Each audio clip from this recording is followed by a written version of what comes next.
One. Hello, everyone, and welcome to the Woman's Cave. That would be WOMENS apostrophe because the other ones are copywritten, trademark. So there you go.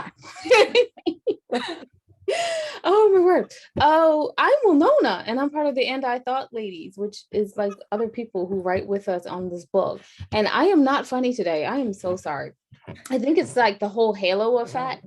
When you're looking like you have an all over kind of like light flying off of you, you can't be humorous. Otherwise, it gets rid of all the good side, because you see someone like this, you're like, good, look at that. If you're humorous, people are like, maybe not so good. Maybe not so good. Anyway, that's my last try at a joke today. I'm done with that. Anyway, I wrote books. I would love to say we because it's a collective, but I'm the only person here. So as the group narcissist, I'm going to take all the credit. I wrote books. We have And I Thought Divorce is Bad, And I Thought Being Grown Up Was Easy, If Only I Were Me, a memoir in verse, Foreign Coffee, Widow's Web, and Widow's Debt. Those are 6 of the audio books. You can get them on Audible or anywhere else you get your audio. Actually, I lied. You cannot get Widow's Debt on Audible, but you can get it anywhere else the audiobooks are sold. Anywhere else you want, you can definitely get it. And then you can find out about the rest of our other 11 books, with 6 plus 11 equals 17 books altogether at www.andithoughladies.com. Every time I say that, I think to myself, there's more on that website than just books. Doesn't matter. You can see it all at www.andithoughladies, and because I need to do it, the sales car ending.com. There we go. And you're not here to hear about me. You're here to hear about our wonderful guest. Wonderful guest, would you like to introduce yourself? I would. It's very nice to be here with you. My name's Amy. I'm a literary agent in New York. I work for Wolfson Literary Agency. I've been an editor before that. I've been doing this publishing gig for just over 10 years now. At heart, I'm just a giant book nerd who wants to sit alone in my room and not be bothered and read books, like I'm sure a lot of y'all are too. So we should get along well. Oh, I remember those days, right? Up until I started writing them a lot. Yeah, those were fun. I'm not joking. Is you can't write unless you read. So exactly. If you weren't, what do you like to read? I've never asked the agent that. Yeah, so I read everything, but my current, what I keep going back to right now is suspense. So I'm really sucked into psychological suspense. I'm reading one right now that came out a couple of years ago called My Lovely Wife. It's actually about a husband-wife serial killer duo. So you know who the killer is already, which I'm kind of digging, because it's like, okay, well, what's my twist? I can't actually guess what the twist is going to be in this one. I might have figured it out, but yeah, so that's what I'm into right now. But I read across the board. Like my reading taste is as wide as what I acquire. So I read everything. All right, so I'm going to try to segue here, and I'm going to ask the question everyone wants to know when we interview a literary agent. Since I asked, what do you read for fun? Now, what do you read for work? Because you're looking to pick that new book. Yes. So I take on middle grade, young adult, and adult. And in, all those age ranges, genre-wise, it tends to be kind of the same. So I love mystery and suspense, obviously. I love historicals. I especially love a historical that can show you kind of teach you something you didn't know, or look at something from a new angle, a different lens or something. In middle grade right now, I've got some middle grade horror clients that I didn't see myself loving as much as I do, but I'm obsessed with it. It's like a new thing. In YA, I really like romance. I truthfully like romance in anything I'm reading. So just a little dash of romance never hurts. But yeah, women's fiction, book club fiction, coming of age, anything with mothers and daughters and complicated family relationships, and how well do we know the people who are closest to us, those family secrets, and buried treasure in the attic or something, along those lines. Those are the buzzwords that really get me excited. I love the buried treasure in the attic. Yeah, yeah, Oh my goodness, those were my favorite books when I was growing up. yeah, yeah, Actually, they same. probably would be they're my favorite movies now, but Yeah, they were yeah, my favorite I books. hear you. So okay, now we've got over the what do you look for, and I gotta go. I'm gonna just go down the line now. Yeah, The hit second me. question everyone always wants to know is what do you look for in a query letter? Yes. So what I always tell authors, there's a framework like hook, book, and cook. And I'm sure you've heard people say that. If anyone who's written a query letter and has done any amount of research, you're probably familiar with that. I didn't coin the phrase myself, but your hook is your big high level, high concept. We were talking about Netflix earlier. Like a great way for someone who's never written a hook before to learn how to write it is to just literally scroll through your Netflix feed and look at some of your favorite movies and see how they've boiled the entire 2-hour plot down to one line. And that's what your hook should be.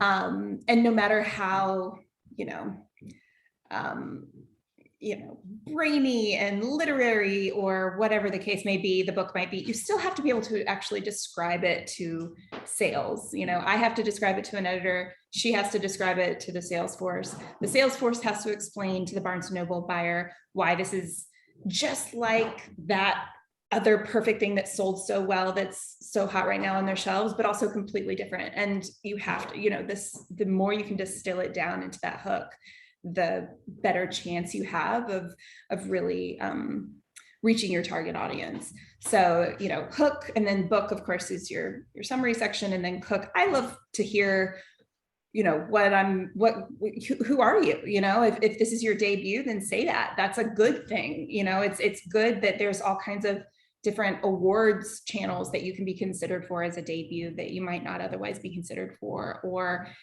sometimes people are like, well, I only have experience as a history professor and publishing, scholarly articles. Or, well, that's amazing. Like, that's your life. I want to hear about that. I want to know who you are. I want to know, I think of agenting very much like a marriage and the query letter is your first date. It's your first impression. So it's not just here's how I look on paper, but it's also like a little bit of personality. I'd love to see sometimes like I just sold a rom-com recently, and it's great if the tone of the query letter can actually like convey what I'm about to get into in the book itself.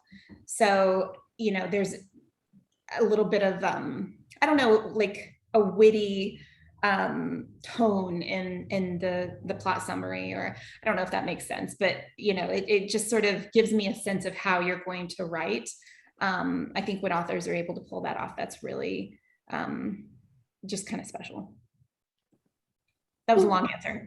No. This is good. No, the longer the answer, the more likely the authors are to listen to it and actually take your advice. I mean, honestly, you are the agent. I consider y'all to be the literary world rock stars.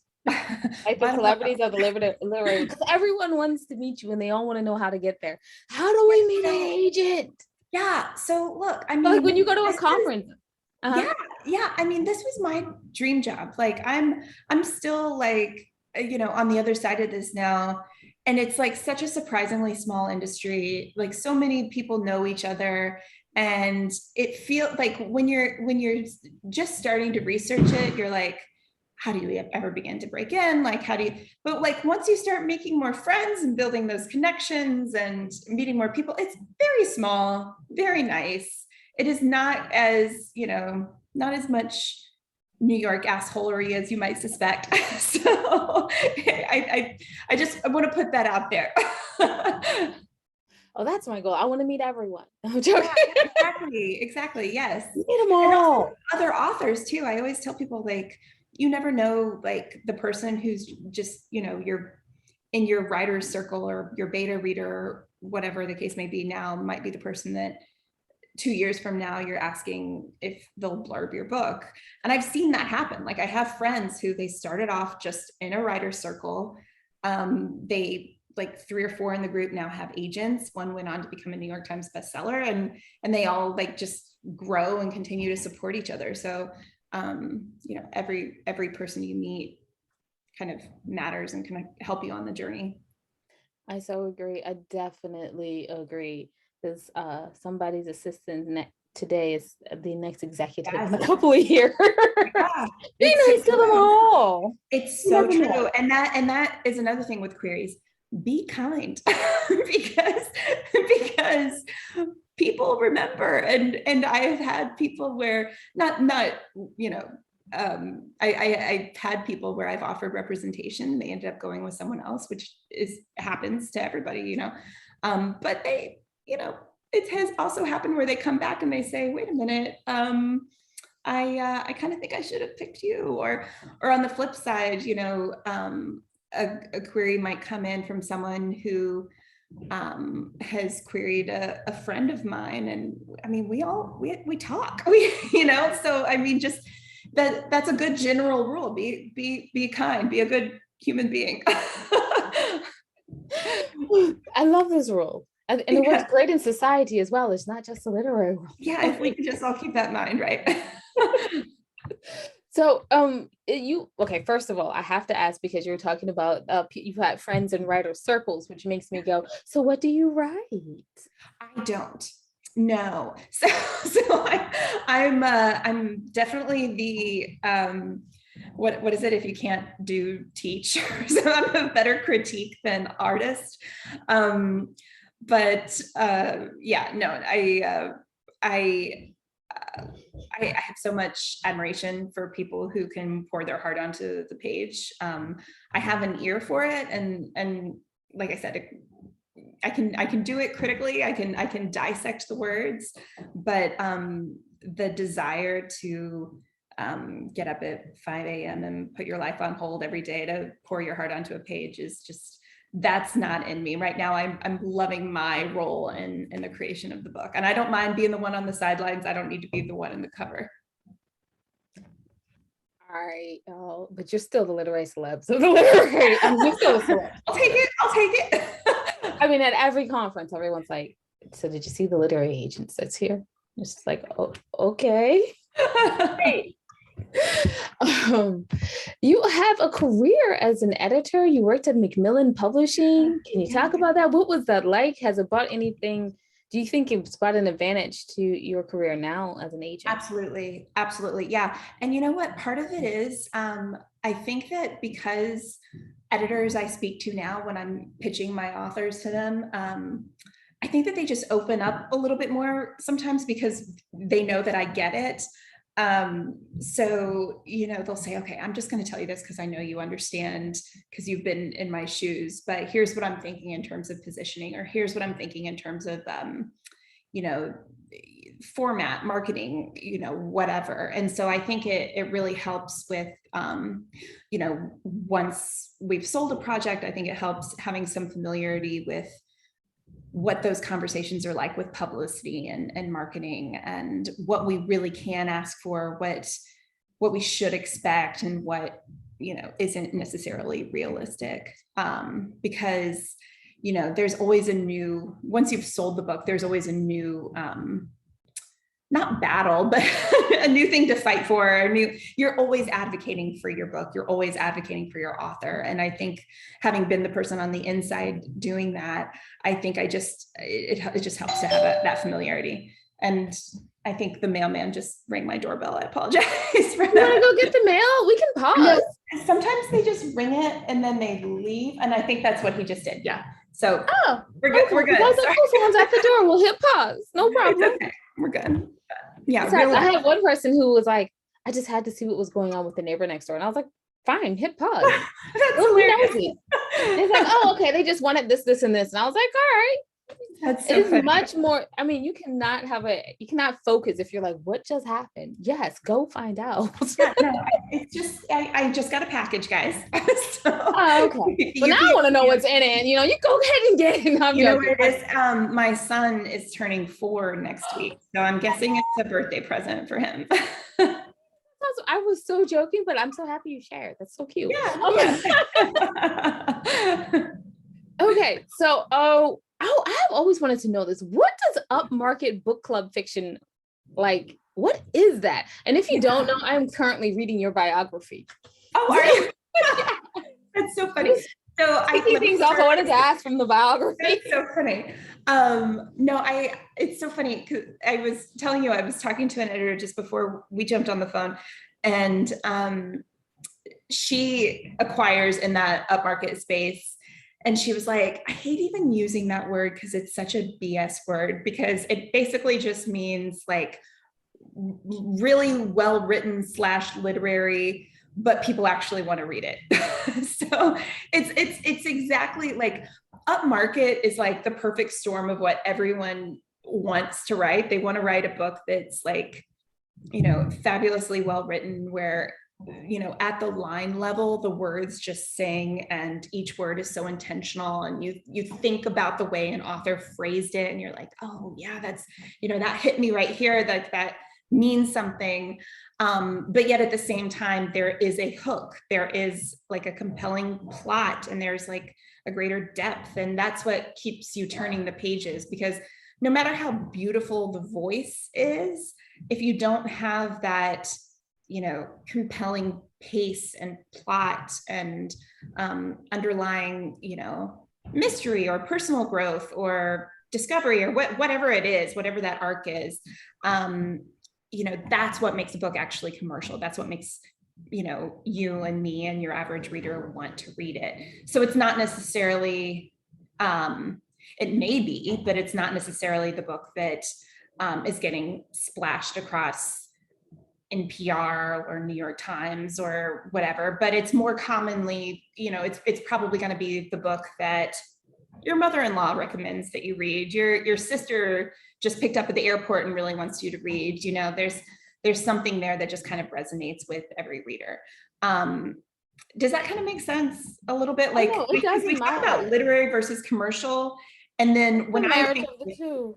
Yeah, it's the perfect book club book. It really is. Yeah.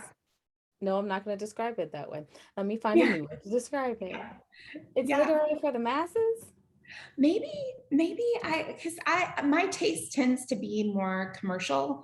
But I also I feel like I can play in both playgrounds a lot. Like I can really appreciate, I have clients who write like very, they just are more literary leaning. And I have clients who are just straight commercial, just like, they know the market, they know how to, write like, your mental cheesecake kind of a book, and I think there's a place for both of those, and I enjoy both of them as a reader. Definitely. I'm more of the commercial person. So me too. Yeah. I tend to be that way as well. Literary. All right. So the other question I see Wolfson Literary Agency hit the about section, and it's you and Michelle.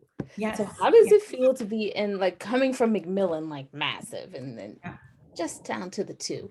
Is that fun, or was it more fun? No, I'm not going to ask that. Is that fun? It is fun. What have you learned here that you didn't learn? Michelle, I had a couple clients with Michelle when I was an editor. So I already knew her, knew I liked her, knew I loved her approach to publishing. And when I told her I was thinking about making a change, she's been a one-woman shop for years and years and very successful. So she said, you could always come work with me. And I was like, really? That would be amazing. It's working with someone that I consider a friend, truthfully. So yeah, I think that she's an incredibly smart lady and really savvy in the industry. And our tastes really complement each other well too. What were you going to say? There's two questions that I have before I ask the last question. Yeah. The first question, of course, is what I ask all the literary agents. What is a day in the literary agent like for advocating, reading news? What is it like? What do you do? What are the tasks? Yeah. So, okay. So like this week, I have to check in on a contract that I'm expecting for a book that we just sold. We're waiting on contracts is something that always takes forever. So I have to nudge over in that direction.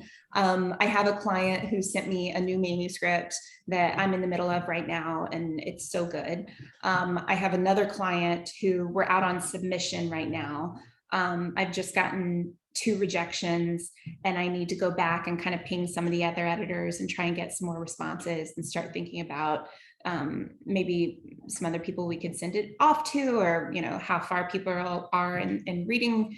I have a book that I just sold last week at auction. Yay. At an auction? Woo! Pat myself on the back here. Yes. Yeah, so super excited about that. So I have to finalize the terms for the deal sheet, get that contract started. What else? I had the editor call today. I've got a few more editor calls booked this week. And then reading submissions in between that. So for anyone who's in the submission trenches right now, I know it's like not always fun, but I will tell you that, I do read them and I do take them seriously. And I do, I really, I'm not suited for this industry, and the fact that I just like really hate saying no to people, especially when it's good. And I can tell that this is good. I know that you've got something here. I know that you are talented. I think it's a good hook. There's something here, but I don't know why it's not hitting me in the gut the way that it should. And, I see way too many to take on something that isn't just like completely knocking my socks off. And you got to figure too, because of all the things that occupy my day, like my clients obviously come first. So submissions are often read, when you're like making breakfast and you're like scrolling, or, if I finally got my kids to bed and I'm sitting on the couch and I want to just get a little bit more work done. And, my son is calling upstairs for, wait, one more hug. And my husband is saying, wait, there's this new show I want to watch. And I have to be like so into this submission that I'm like, no, all that's on hold right now. Like, this gets all of my time and attention.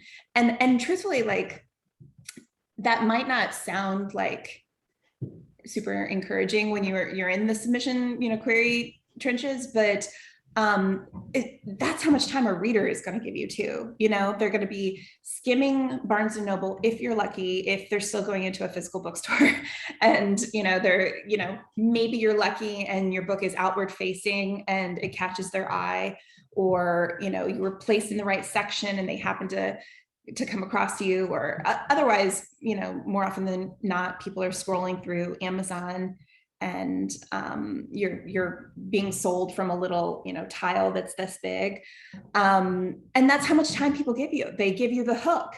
And if they're not sold in the hook, then their eyeballs have moved on to other things. They're going to find the book that's being promoted for free on Amazon, or they're going to open their podcast, or they're going to open Netflix, or whatever. So I was going to end on a more like uplifting note than that, but I don't know. Here's the thing, yeah. I'm going to tell you. So a lot of times we talk to authors and we talk to indie, we talk to traditional, and a lot of times people are like, oh my word, no one has ever gotten back to me. It takes months. In case you were wondering why, that's why. Yeah. That is why it takes months. There is life and then there's work, and they have to do them both. And then after that, they have to read your submissions. So yeah, it takes a while. Okay, so coming up.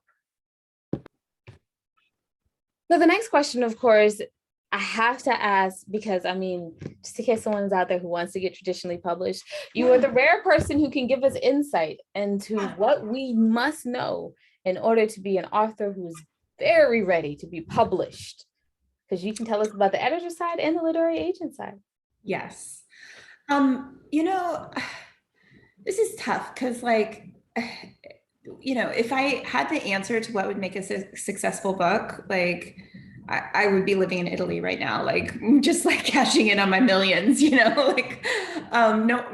nobody knows, there have been plenty of books that I saw people bring to acquisition that I was like, oh, really? Oh, okay. And it ended up really hitting the market at the right time and finding an audience, taking off. And others that I really believed in and I fought so hard for, and I knew that it was going to be a success if we could just, get this book in more hands. And it just never took off, so it's a tough industry, but at the end of the day, the only solution is to keep writing, and to keep writing better and better and better. You know, like I think that the more you write, the more you read, the craft part of your professional development will naturally evolve, and your craft will become better. The trick with that is to not edit out all of those things in your more immature writing that that made readers that sucked in your reader.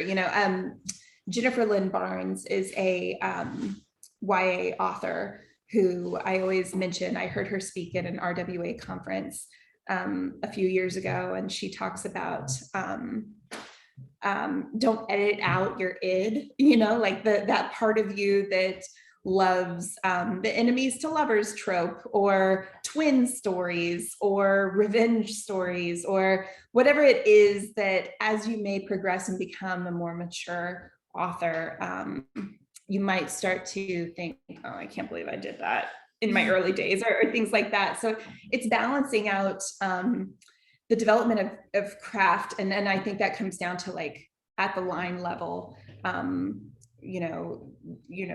language itself, and really honing your craft in that direction, but still having a really commercial, fast-paced, enjoyable read.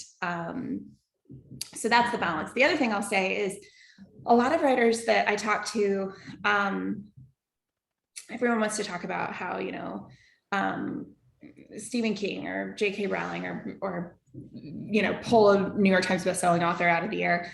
They sent out X number of queries and they were rejected X number of times before they finally took off, and look, that became the next ta-da, and I think that that's something that in a lot of writers' conferences, people love to repeat that, like, well, it only takes one, and just keep chugging along. And I think that it's true, but if your book isn't selling, if you're not getting people requesting full manuscripts, if you're not getting people responding to you at all, there might be a reason for it. And I don't think there's anything wrong with move on, write the next book. Maybe that book will resonate with this person at the right time. For me, I was an editor for a number of years and then moved over into agenting. Whatever you queried 10 years ago, I wasn't around then. So you should try again now. Maybe now is the moment that we finally get to meet each other, and now's the right time for this particular book. So it comes down to, is the market ready for this book? Is the timing right? Is the person right? I have had authors who I bought a book that, I think is amazing. And maybe the first book that they shopped didn't sell. And then I come to the project, that first project that didn't sell, with fresh eyes, and we can edit it, and we can go back out and find a different agent, editor, or whatever the story might be. Like, we can find a home for it now because the time is right now. So just because, J.K. Rowling submitted to hundreds of people before she was able to publish Harry Potter doesn't mean that everyone should just be, cling so tightly to that first debut book. Like, just keep writing. What Michelle will tell you much more succinctly than I do is, if it's not selling, write a better book. And to some extent it's true. Like, go write the next one, keep going. I also think, like, I think it's very important to have like a group of people who are, critique partners, beta readers, people who are not friends or family who will give it to you straight and encourage you, but also tell you what's not working. And it's hard to find people who can do that effectively, but when you can find it, I think that it really helps sharpen your writing. I agree wholeheartedly. Fortunately, I write with them. It's a lot. Yeah. Oh, I had said that was going to be the last question before the last question, and I Oh, feel you're like I fine. need to ask this one. And then I swear it'll be. I'm wrapping this up. Oh, you're fine. I'll keep chatting. Okay. So there's a large boom in the indie part sector of the business. So the question becomes, why do I want to go after a literary agent now and put in the work? Like, what are the advantages? Why do I want to go out and have a literary agent? And what was the second thing you said? And put in the work to get that literary agent. Yeah. Yeah. So, maybe you don't, and that's okay too. I mean, truthfully, it comes down to what are your goals for your writing? I talk to people who, well, let me start by saying this. I had an author when I was an editor who she was an indie author for a number of years and quite successful at it, and made the money and had the fans, had the established readers. She had a really great lineup of like cover artists. And well, I'll just tell you who she was. I'll plug her. It's Amber Lynn Natush. I think she's crazy talented. And she was doing really well in that adult paranormal kind of space, urban fantasy / paranormal-ish space. And when I found her, like, I was friends with her agent.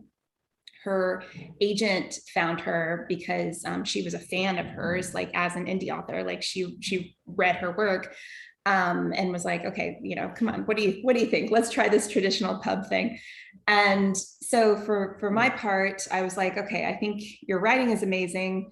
In order to make this really stand out, we need to try to break you out in a totally different area. So she was writing adult paranormal, and we moved her into YA contemporary mystery. And she wrote a mystery series that is very like Veronica Mars-esque, like it's amazing. You should go buy it. But so I look at like an author like that, and she had an amazing career doing indie. She still does. Like she's very prolific and is constantly turning out new ideas. And she's happy doing that. For her, this was just one other challenge to like stretch her in a new direction. And okay, I've accomplished this. Let's see what this has to offer. And she would tell you, I'm sure if she were here, that it was a mixed experience. There's less creative control on the cover, for example, than you have when you own everything and everything depends on you. On the flip side of that, when everything depends on you, everything depends on you. You don't have marketing department, you don't have publicity department. Everything comes down to how much time you're willing to put into it. And you cannot be a marketing expert and a publicity expert and your own editor. And even if you hire a professional editor to do a few rounds with you, you're paying them to edit your work. So you don't ever, I have friends who are freelance editors and they're amazing. And I know the quality of their work because they've worked in traditional pub for years and years. And I know that they're amazing editors. But I feel like if it were me and I was paying someone to edit my book, there would always be part of me in the back of my head that's like, okay, but what do you really think? Because I'm paying you to make it better, but come on, what did you really think? And so I think that there's something like just really special about when you have somebody who sees the potential out of 10,000 other submissions they've seen that year. And you just like, there's like a meeting of the minds and you both believe in it so much, you're fighting for it. And then, from the author's perspective too, if you want to I talk to people at writers conferences who they are retired. They want to write a book about their father's life, their grandfather's life. And that's really the one book that they have in them, that they just want to get it out. They just want it to exist in the world. And they've found community with this writer's circle, and they're enjoying this process. And it's truthfully a little bit more of a hobby. For that person, self-publish it. That would be amazing. Like, put it out there, give it to your friends and family. Maybe you'll find a true following with indie readers, and that would be amazing. But for people who, like, this is a career, I don't think there's anything better than like having an agent who knows exactly which editors have been asking me for exactly this kind of project. I know that this one editor that I used to work with when I was at Macmillan went to Iceland several years ago and might be a good fit for this book that was set in Iceland, or, things like that, not to mention the fact that if you want to be traditionally published, most places prefer it to come through a literary agent. There are still several houses that will accept unagented manuscripts, but a lot of them will only look at it if it's agented. So obviously I'm a big proponent of working with a literary agent. I think at the end of the day, it comes down to what your goals are for your career. And I think that it's just a different process.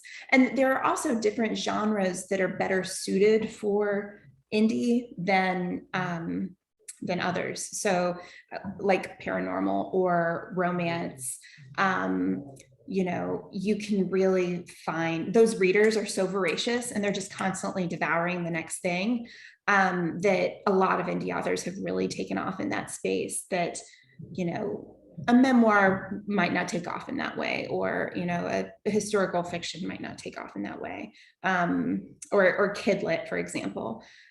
So it just depends. Is that at all a helpful answer? Thank you so much. No, whatever you have to say is helpful. I mean, you keep listening to this, you'll listen to a little of that, and eventually you get an idea of what Exactly. you want. Yeah, exactly. Because it comes down to what you want. And that's something I say even after I sign an author, like, your goals just became my goals. So what do you want? Are we gunning for the bestseller list? Do you just want this to find a home with the right editor at a small imprint? Like, what are your personal goals? So I think it's really important to keep in mind, and whether or not you really, really want this to be a career, because that's what I'm looking for at the end of the day. I want career authors. I want someone who, this is what you're going to continue doing for the next 20 years. And this is something that, if this idea doesn't sell, don't worry, I've got another one in mind and another one. And yeah. Thank you so much for being here with us today. The final question that I have been, hanging as a carrot, that we will end this interview at some point. So I'm all chatty today. I apologize. Let me tell you everything I know in 5 minutes. Sounds great. Where can people find out more information about you? Meaning, like, if you want them to follow you on social media, and if you want to put out there like what you're looking for and where they could submit, feel free. If not, just do the social media bit. Yeah. So I'm frightfully easy to find online. You will find me all across the internet. But on Twitter and Instagram, I'm at Amy Stapp NY. You can find us at Wolfson Literary. On our website, there's a list of all of our wish list items. I have a more fulsome list also over at manuscriptwishlist.com, where I go into the details of, these are the TV shows I like to watch, and these are some of my favorite books, and if you've written the next X, then I definitely want to see it. But right now I'm really just looking for something that is high concept, but feels really unique, feels like it comes from a really just fresh perspective, something that I haven't seen before, something that surprises me. and something that keeps me turning the pages. It's so cliche and it's so true at the same time, something that keeps you up at night. Thank you so much. And so I guess I'm gonna go ahead and wrap this part over up on my side. Wow, I am not good with today. They are just not flowing at all. I'm sitting here going, I wonder if I could have fried fish sandwich for dinner. Oh wait, the show's ending. I'm joking. I did actually pay attention to all the other stuff except for the social media. Like I'm already following her on social media. I think we're good. Love it. So, okay, well, you can find out everything that ladies are up to at www.andithoughladies.com. And you can, when you get there, go down to the middle of the page and you can see the charities that we proudly support. We look forward to you helping them out as well. I mean, this is difficult times for everyone, so you know it's difficult for them as well. We thank you in advance for your assistance. Remember that wisdom is all around you if you're open to finding it and accepting it. So peace and love, you guys, from Will Nona and the Missing Jade. Bye-bye. Oh, yeah. Thanks for listening.